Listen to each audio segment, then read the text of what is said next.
Art is meant to show society as it is without any political correctness. What could be perceived insensitive or untactful is meant to expose society's flaws, and it isn't targeting anyone in particular. Movies like Bharat or even Pretty Woman would be impossible in today's world of political correctness and cancel culture. If we don't separate artists from their art, then we are limiting creative freedom that leads to worse art or no art at all. This is because the artist will be expecting retaliation for what they say and that might not even be related to their art. Just like J.K. Rowling got cancelled simply because stating what she believed in. Also, if you're an actor who plays a villain, you don't necessarily get challenged on the street, and the society doesn't accept that. Why is that when our art brings up uncomfortable topics like the one portrayed in Netflix Cuties, the backlash is shutting down the conversation and attacks the creators? Lastly, speaking from experience, as a professional woman who has a side hustle as a swimsuit model, I should definitely be separated from my art in a professional context. No one, and me either, nobody should be separated, nobody should be penalized for multiple talents. What defines someone as an artist is their creation of their art. A singer who doesn't sing isn't a singer, just as a dancer who doesn't dance isn't a dancer either.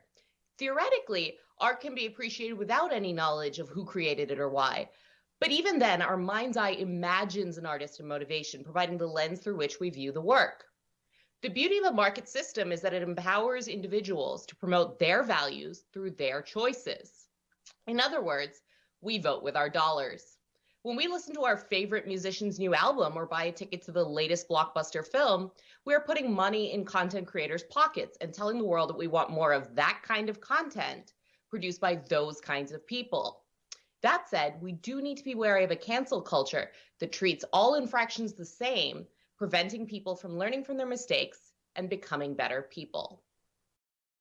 Hello and welcome back to another Millennial Minute. I'm your host, Oni Higgins, and you've already heard from guest Jen Sidorova, Young Voices contributor and host Think Tinker. On YouTube, joining her is Kat Murti, Executive Director of Feminists for Liberty. Now, Jen, can someone really be canceled? We've seen Mel Gibson say some crazy things a few years ago and went away for a while, but he's slowly starting to come back. What's your thoughts on that? When you're canceling someone like Mel Gibson or Kevin Spacey with a movie, you're not just canceling them, you're canceling everybody who worked on that movie, all the other actors, all the makeup artists, all the producers.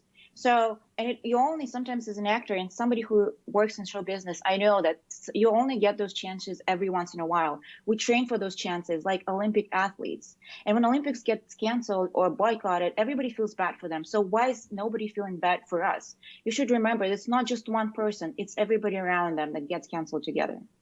And Kat, what are you thinking about that? How do you feel about that? So I actually think that Jen makes a pretty good point here, because when we do focus just on one artist or, a famous celebrity, we can undermine the work of everybody who worked on that production. Where I think the canceling should actually happen is if we know that someone is problematic, if we know that someone promotes views that hurt other people, it's not an issue of we shouldn't watch that one film. We shouldn't be not creating a market for them to be hired in the future, right? We want to create a world in which we put our money towards the values that we agree with. And if an actor does not have the values that we agree with, it should be a big deal when they're being hired again and again and again and forcing people who are good people to have their work tied up with this other person's values. So, Kat, you mentioned something really interesting. So with someone like Harvey Weinstein who have been convicted of horrendous crimes, should TV and streaming services stop offering his movies? So this is actually, when it comes to movies, it's really complicated, right? Because I've spoken to people, young women, who worked on films that Harvey Weinstein produced, and they actually tried really hard to mitigate all of the negatives that he did, and yet they were the ones who faced the majority of the blowback. Should Harvey Weinstein continue to get to build that career? No, I absolutely don't think that he should. I don't think that he's been at all regretful of what he's done, and I don't think that he's actually interested in making a change. But I think that we should be careful not to drag down everybody who, because of the way that the system has been set up, were forced to work with him and oftentimes was his victim in our attempt to right the wrongs of giving a platform to someone like Harvey Weinstein. So, Jen, what do you think? Should TV and streaming services also stop offering his movies on there? So I do think there will be more opportunities. I hope that there's going to be more opportunities for those actors involved and the women actors involved in the movies with Harvey Weinstein. Again, as Kat said, and as we've said this multiple times here right now, we should be thinking more structurally about that. We should be thinking of other people who are involved in this. And we also should be thinking about how the people responded. For instance, someone like Jenna Marbles on YouTube that created very racist, very derogatory videos 9-10 years ago that make me cringe now, and I wouldn't watch now, but 9-10 years ago, she was expressing what the society was. She was actually documenting all the flaws of the society, and we should be thankful to somebody like her. And now she came up and apologized, but then because of the backlash, because so many people empowered by cancel culture, she just canceled herself. She quit. And fans are asking her to come back, but she doesn't, because she doesn't have the emotional strength to just deal with all of that. And that's the problem with cancel culture. Got it. So on a personal level, if an artist does something that offends you, do you stop consuming their work? I guess we'll go with Jim first. Yes, I do believe people have the freedom to stop consuming content they don't like, and they can even tweet on that. They can tell their friends about that. Or in my platform, I would tell people about that, the reason that I stopped watching that artist or buying their stuff. But I wouldn't necessarily create a boycott and a whole movement empowering other people and rallying them around in this negative, creating a very negative, toxic environment for people. For instance, a YouTube creator, James Charles, had a random video come out against him, and then people just rallied to the point that they made him feel suicidal, and he was in a very dark mental space. And we learned, and it's a year from then now, and we learned nothing from that. We keep empowering people with cancel culture and bullies that we're trying to fight against. Okay. And Kat, what do you think? Would you stop consuming their work?